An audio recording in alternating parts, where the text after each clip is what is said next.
Bangla cinema যখন ধুঁকছে তখন একাই প্রাণ ফেরাচ্ছেন ঢালিউডের সুপারস্টার শাকিব খান। তার নতুন ছবি দেখতে হলে দর্শকরা আজও রাত জেগে টিকিটের জন্য লাইনে দাঁড়ান, অথচ এই সুপারস্টারের ক্যারিয়ারের শুরুটা ছিল কঠিন সংগ্রামে ভরা। অনন্ত ভালোবাসা দিয়ে সিনেমার মাধ্যমে দর্শকদের নজরে এলেও ঢালিউডে নিজের অবস্থান তৈরি করতে অনেক পথ পাড়ি দিতে হয়েছে শাকিবকে। শুরুর দিকে কখনো বিনা পারিশ্রমিকে, কখনো অল্প টাকায় কাজ করতে হয়েছে তাকে।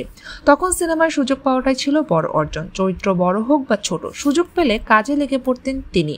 একটার পর একটা সিনেমায় অভিনয় করেছেন শাকিব খান। দিনের পর দিন ঘাম ঝরিয়েছেন শুটিং সেটে। সেই ধারাবাহিক প্রচেষ্টায় একসময় ধরা দেয় কাঙ্ক্ষিত সাফল্য। কোটি টাকার কাবিন দিয়ে ঘরে ঘরে জনপ্রিয় হয়ে ওঠেন তিনি। এরপর প্রিয়া আমার প্রিয়া সিনেমায় বাজেট ছিল মাত্র 1 কোটি টাকা, কিন্তু আয় হয়েছিল 15 কোটি টাকা, যা ঢালিউডে বিরল ঘটনা।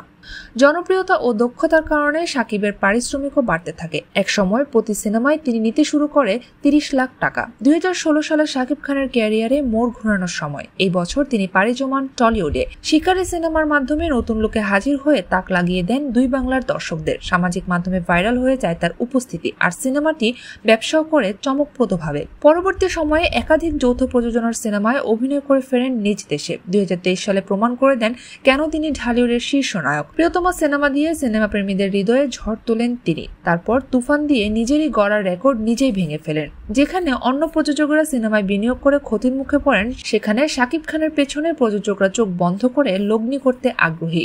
টলিউডের অনেক বড় প্রযোজনা সংস্থাও তার উপর ভরসা রাখছে।